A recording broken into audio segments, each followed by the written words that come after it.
charitable organization dedicated to acts of kindness, helping people all over the world. Without any further ado, let's welcome Misha Collins.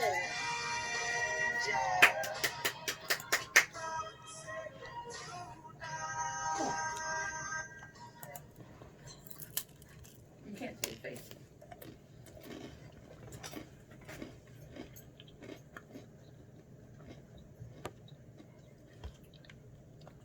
Am I on? I've been told that my mic was live, but am I actually live? Okay, yes.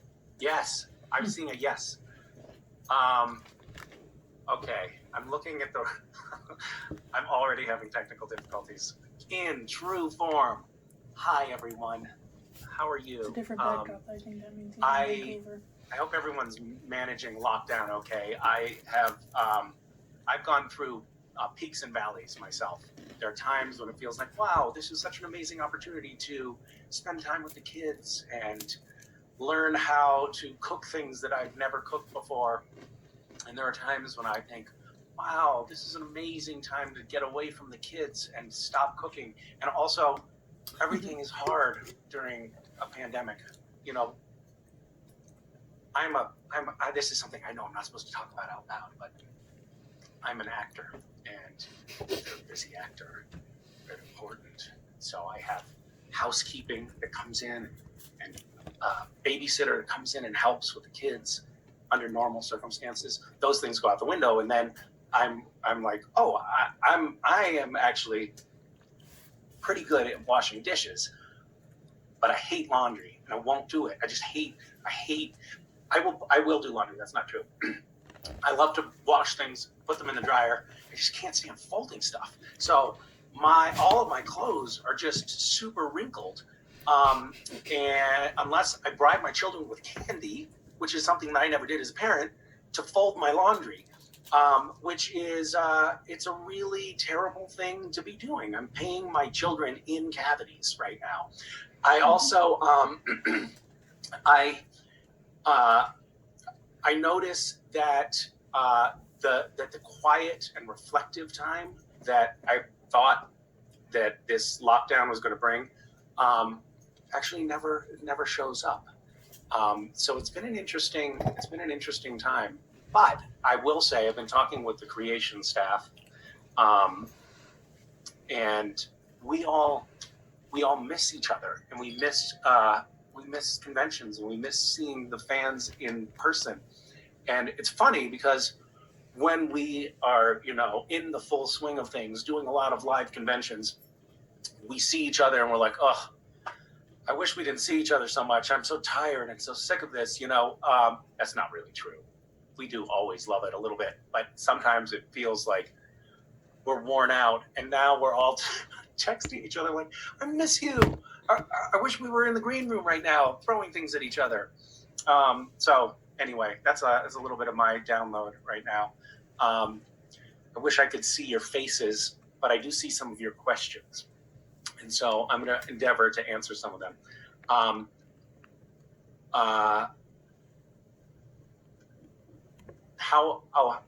The first question that I'm seeing from Shanksaholic is, how are you surviving the lockdown? Are the kids driving you crazy yet? It's like I anticipated your question. No, the kids are not. Strangely, the kids are not driving me crazy. They're thriving under this new paradigm of no school and few responsibilities and extra TV time. I had a conversation with the kids last night where I was asking them, do you really like watching TV so much? Because I personally, I have kind of a hard time. I can watch, 1 or 2 episodes of television, and then I feel like, all right, I'm burnt out. I got to do something else. Maybe I'm just too ADD to stick with it. But I was like, do you guys really like watching so much TV? Because you're always clamoring for watching television. Or is it that you're just bored to the core because your parents haven't set you up with anything else to do? And my son confessed that he actually can focus on watching television better than he can focus on anything. So perhaps there's a super fan there in the making. I saw a question from Brazil. Oh my God, we have people from Brazil in here. That's amazing. The question, it's gone now, and sorry, I can't see your screen name. So these questions are coming in so fast. I wish I had stuck with that speed reading class. The question though was, what is your funniest memory from Brazil? Well, I was at the first Sao Paulo Comic-Con in Brazil, and it was really intense. There were about 120,000 people, and I don't know if you know this, but Brazilians are not people who are very emotionally subdued. They show their emotion very vibrantly, and they'd hired. It was really crazy. First of all, they flew me from the roof of the hotel I was staying in to the roof of the convention center because they said it would be too hard to get in otherwise. I was like, what are you talking about? But great, that sounds amazing. So then we landed, we went down into the convention hall, and they had all of those like metal police barricades up with the fans on one side and a little walkway for, the actors and vendors to walk in. But they had assigned me like this bevy of, a half dozen or 10 security guards who were all like Brazilian Secret Service. Like they weren't just, minimum wage security guards. These guys were super well trained and armed. And I was like, this feels like overkill, guys. And then we walked in to that little corridor off the those police barricades, metal barricades, and fans started leaping over the barricades, grabbing onto me and holding. And the Secret Service guys were like doing these karate chops to like break their holds from my arms. It was really intense. So that was like, I had this one moment in my life, which I will cherish forever, where I got to feel like a real superstar. And sometimes when I'm feeling glum, I should put a Post-it to myself somewhere. Like when you're feeling down, remember that time in Brazil when people tried to leap through Secret Service agents to get to you. I had to say, I did feel special. Jess Horowitz has a great question for me, and I so appreciate it. What is the worst acting job I ever had? Well, where to start? I have a few stories, but I'll tell you one. It was my second film role, and it was in a movie called Finding Home. And Finding Home was a really interesting experience because I got the call. I was playing the male lead in this movie, and I got the call 2 days before we were to start shooting, saying they want you, and you're shooting in Maine. So pack your bags. I was in LA, and apparently they wanted me. They didn't want me, like, that wasn't their first choice, but their first choice guy dropped out at the last minute. So they're like, well, all right, well, whatever, take that guy. So put me on a plane, flew me out there, landed. Guy picks me up at the airport, hands me a script. He said, there's been some changes. I read the script. I'm like, this is not the script that you showed me before. It's a very different script. So I read the script, then the director comes and says, yeah, the script is a little different from the one that you saw before. I was like, yeah, it's very different. It's super Christian. Like, this is a very, very Christian, it's an anti-abortion film. Like, it's about, like, it's not at all the sort of seashore drama that they had given me before, which was a total bait and switch. And then I drove across the island that we were staying on and talked to the executive producer, who runs an organization called Christian Life Resources. His name is Bob Fleischman, and he is actually just like a thoughtful, delightful human being. We had a really great conversation, made some changes to the script so that it would be like it would be a more universal story, and also one that I felt I could get behind. And Bob Fleischman, by the way, is still a dear friend of mine. I was just texting with him. He's a truly wonderful human being who happens to be from a very different religious and political end of the spectrum from where I am. But so it started. It was like, all right, that was a strange hiccup, but it worked out in terms of like the messaging of the movie, and then I had my first day of shooting, and it was a big scene, and we did the first take of my coverage, and the director comes over to me and he says, in this very, like, he's almost embarrassed to say it, and he says it very quietly so only I can hear. He says, Misha, that was a little, are you okay?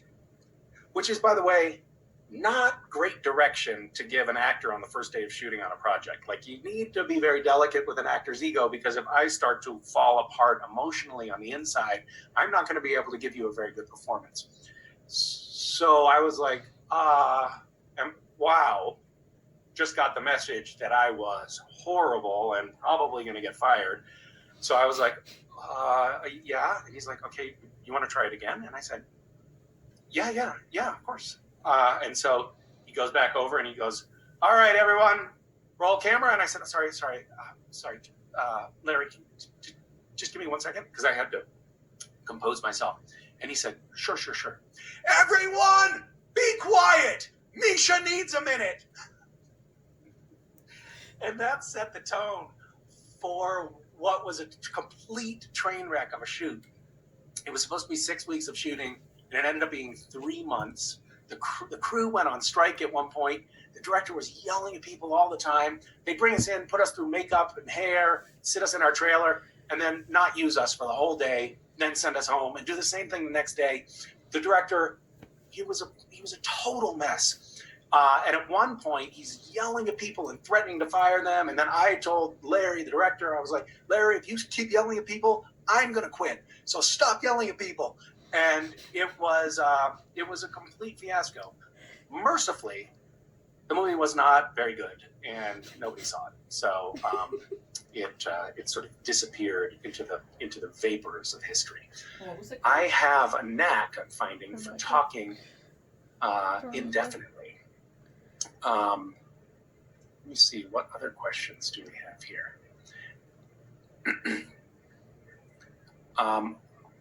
Will you guys hold on 1 second? Hold on. I'm sort of texting with creation at the same time. I think we were maybe going to try to pull some people into this thing with me. We'll see if that works. It might not work, but we're going to see if we could actually just have like a little chit chat. So if you want to chit chat on the screen with me, just type as fast as you can and hit return as many times as you can. I'm just kidding. I'm saying that because you guys are typing so fast. I can't read any of the... Nobody can read any of these questions. I know what I need to do. I need to do a screen cap so I can freeze frame something and then find the question. This is a total cluster F. Okay, hold on. Let me see if I can find my screen cap. Okay. Gabriel asks, what did playing Castiel teach me over the years? Gabriel, also from Brazil. Wow, it's like there's like a Brazilian invasion happening over this virtual convention. Well, I don't know what it taught me. I think that it taught me that there's something to inherent goodness. Castiel, through everything, his core personality was one of goodness and kindness and empathy. He was trying always to do his best. And even when Castiel was possessed or not himself, I think we all always knew that underlying that was this being who was just trying to do his best and trying to do what was right. And I think I learned that really can be an inherent quality in a human being. I think there really are people who genuinely want to do their best and be their best. And everyone makes mistakes. That's another thing that I learned from Castiel.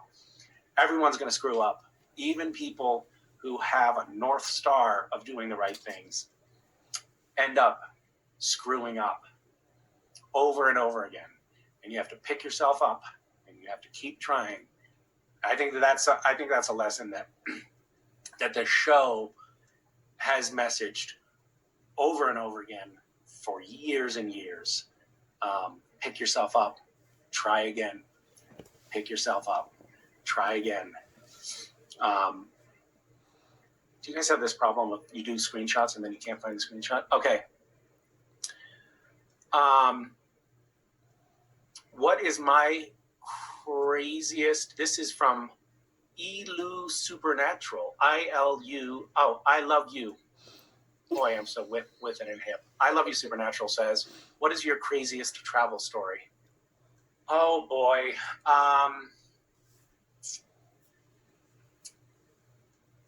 I don't know even where to start with that. Okay, I've got one. I think this might be my craziest travel story. I tell that sometimes I have this problem, which is that I tell stories and then people think that I'm lying. I'm not lying. None of this is, not a word of this is a lie. So I went to, this is another long-winded story. I'm sorry. By the way, if I was not just left alone in my room to talk, I think that I would probably not talk as long and it would be less painful to listen to. So my craziest travel story. My wife, Vicky, she was my girlfriend at the time, and I, in 1995, we wanted to go to Tibet. So we first went to Nepal, and we did this beautiful trekking trip in Nepal. And then we had gotten, at the time, you could not, if you were an American, you could not get a visa to go to Tibet. But somebody had given us the tip that if you get a visa for Beijing, then when you cross and you're meeting the customs agents who are Chinese at the Tibetan border from Nepal, and you present them with the Beijing visa, it sometimes works. So we're like, all right, we did it. And by the way, it was not easy to get the Beijing visa, but we did it. And we did this beautiful trek in Nepal. And then we took a bus to the border town, or to near the border town in between Nepal and Tibet. And we had like 10 miles to go. The bus dropped us off in like the town before. So we had 10 miles to go, and we were hitchhiking. We got picked up by these guys in a vegetable truck. And somehow, and I'm not sure how this, maybe somebody nearby spoke English or something, but we tried to convey to them that we're trying to get across the border and that we were going to try to hide in the back of their truck. And I think I gave them some money. So we're in the back of their vegetable truck, piled with vegetables, just sort of like this loose open truck with a little cover, but the back was open. And we buried ourselves and the bags in the vegetables. And we got to the border, and these Chinese guards that had machine guns, which I hadn't been anticipating, were standing there, and they come to the back of the truck. Very quickly, they find us in the vegetables. Our hiding job was not good. They said, "What are you doing back here?" And Vicky and I are like, did we fall asleep back here? And pretended like, oh yeah, we were planning to pop out at any minute. So then we presented them with the Beijing visas, and they were like, okay, go on. Didn't care at all. And we crossed the border into Nepal. We got out of the truck, walked into this little town, and it was getting late. So we tried to find a hotel. There was only one hotel, and it really wasn't a hotel. It was like this inn, and it really wasn't an inn. It was like a shack, and it was really dingy. They had 2 rooms for rent. We took one of the rooms. We're up on the second floor, and they served us some soup, which was very viscous, and we didn't know what we were eating. And then we went into our room. But very quickly, we started feeling very sick and not well at all. And so we had to keep on getting up in the middle of the night. The only bathroom was across this mud street. There was like literally sewage running in the street. The only bathroom was across the street. It was an outhouse. We had to squeeze into this outhouse over and over again during the night to go to the bathroom. And then back in the room, there were rats all running all over the room. and they were coming out of these little holes. So I was trying to plug up the holes, but a rat would come out another hole and then find that the hole that they were trying to get in had been blocked. And so then they would get frantic and then run across us on the bed. It was as horrible as you can imagine, except for the next morning when it was daylight. And I discovered that when we were going into the outhouse, they weren't using toilet paper there. They were just wiping and then wiping it on the wall of the outhouse. The Tibetans were quite a bit smaller than me. The outhouse was quite small, and there was no way for me to be in the outhouse without touching the walls with my shoulders. It was awful. It's truly awful. I'm sorry for sharing that story with you, but I have no filter. Here's a question. Here's a question that is a little bit less incendiary. What non-SBN show would I like to be a part of if I could? I would love to do something. I'd love to do something like House of Cards. Bo Willimon created that show. I thought it was really brilliant. It's about the inner workings of politics in DC and the White House. The show creator, Bo, worked on Capitol Hill and actually had real insight into the machinations that go on in politics. And as somebody who's quite interested in politics, I would love to get involved in a political drama that had interesting and insightful messaging. That's one thing that I'd like to do. Just remembering that there's one thing that I wanted to mention because it's been nagging me and I haven't really had a chance to talk about it. But there's a fan online found a photo of me and Jim Beaver and I think Jensen doing like squinty eyes, Asian eyes with two Asian fans that we were taking pictures with. And is it like making all these accusations that we're racist and how could we do that and blah, blah, blah. And I do want to apologize for not having the foresight or presence of mind to not do that. But we do when we're at these conventions, we're doing 500, 600, 700 photos in a day and moving through a lot of people and often tired from shooting and bleary eyed and fans ask us to do things.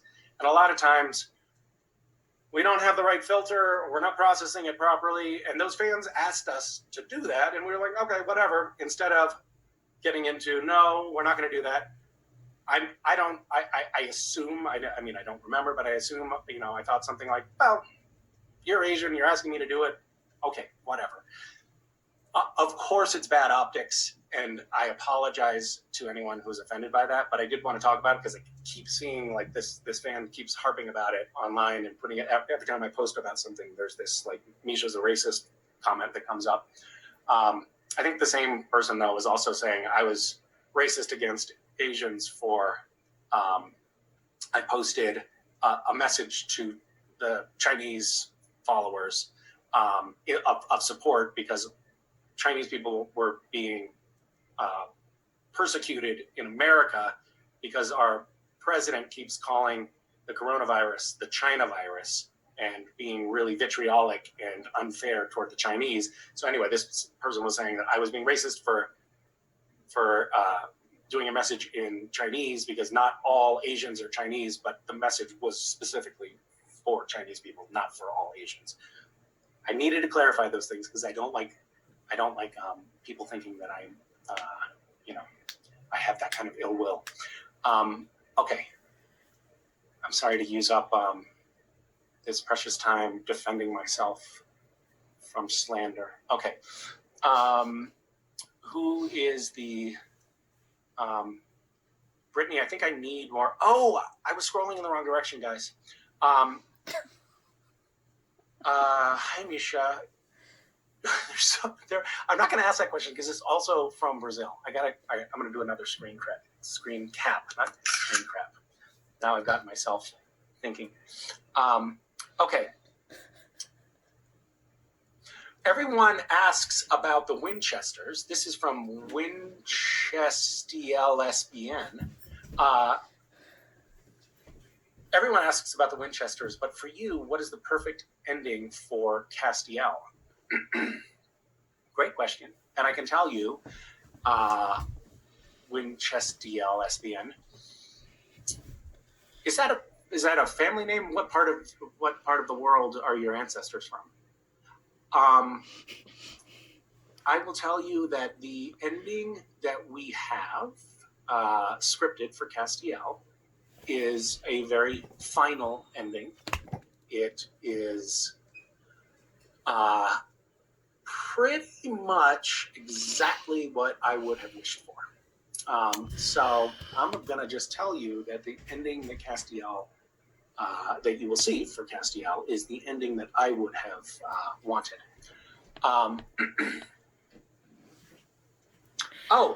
Robo OT said, did you see that photo of you on Twitter? Will you address that? So I guess I did address that. Thank you for broaching the topic. I hope that I satisfied your curiosity.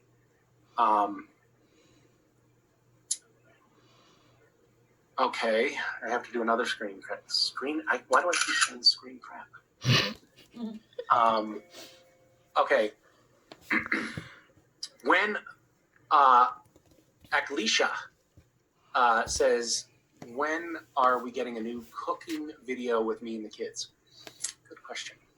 Here's the problem with the kids. They've grown self-conscious of the camera. And they also, West now wants to know what view counts we have, which makes me really uncomfortable.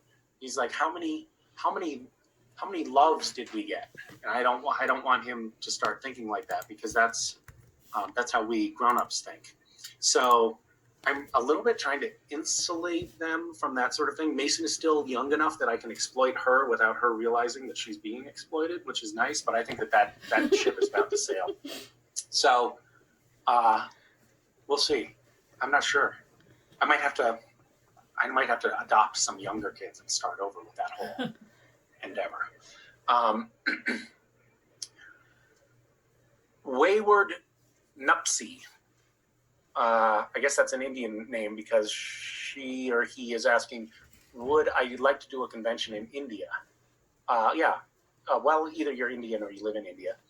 We wish to meet you too. I would love nothing more. I've been to India. Actually, it was on. Is that the only time I've been there? Yes. It was on that same trip that I was just describing, and I found India to be truly magical. Really loved it. My wife has been 3 or 4 times. Yeah, it's a place that I truly cannot wait to come back to. I was working on an idea for a while, which I may resuscitate, which was an idea about a crossover Bollywood movie. So it would be a movie that appeals to both American and Indian audiences. Can't tell you what the narrative arc of that is, because it's pure gold, and I know that you would steal it. But I have been percolating on something. That would be so fun. I'm enraptured, enthralled by Bollywood.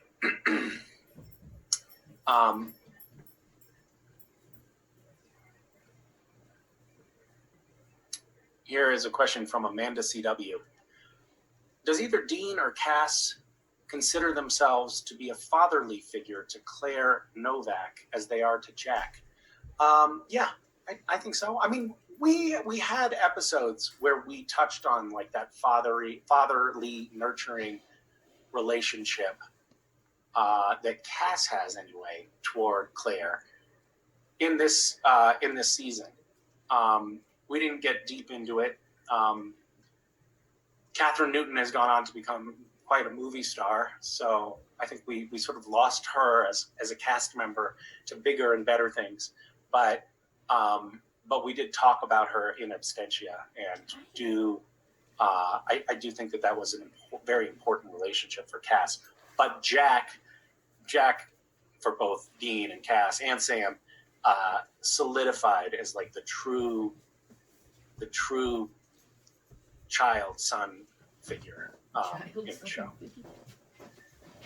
Okay, how are we doing?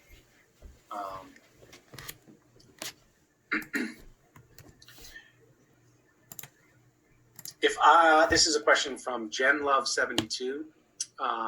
If I could have one angel power, what would it be? I would love to be able to.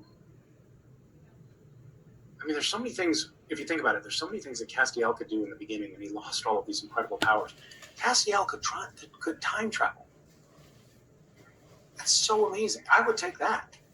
I mean, it traditionally took a little wind out of him. He was unconscious for a little while after time traveling, but still pretty cool. I would love to go back and like tell my parents what not to do, things like that. It would really Castiel. If I had that power, I could go back and I could also be like protective to the younger me against the various bullies that I came across in my childhood. And of course, this is very traditional and kind of low-hanging fruit. But I could also do a little bit of cursory research and then go back in time and pick winning lottery tickets, which is something that we've all wanted to be able to do at some point. All right, I'm going to try to read one of these questions as they go by. Hi from Greece. Somebody, nope. Simply cannot read them. Okay. This is from Moose Swirl Art. If I could relive any moment from my life, what would it be and why?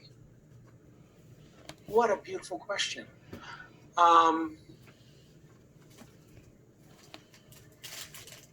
What a beautiful question. I'm actually having this almost montage flashes of different beautiful little moments in my life.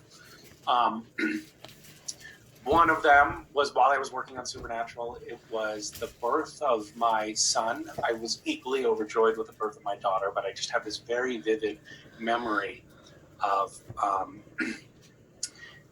it is in vogue because it has been proven to be biologically and behaviorally important for infants to imprint on their parents, and one way you do that is you have skin-to-skin contact almost as soon as the baby is born. You want that child pressed up against your skin. So West was on his mother for a moment, and then he was crying, and there were other things to tend to. So I took him and I held him without my shirt on my chest, and I sang "Summertime" to him, and it is that's probably seared in my memory as like one of the most precious moments. And even just being in the room of having a birth, but when it's your own child, it's very poignant. But there's this ecstatic joy that permeates the air, and combining that with like the first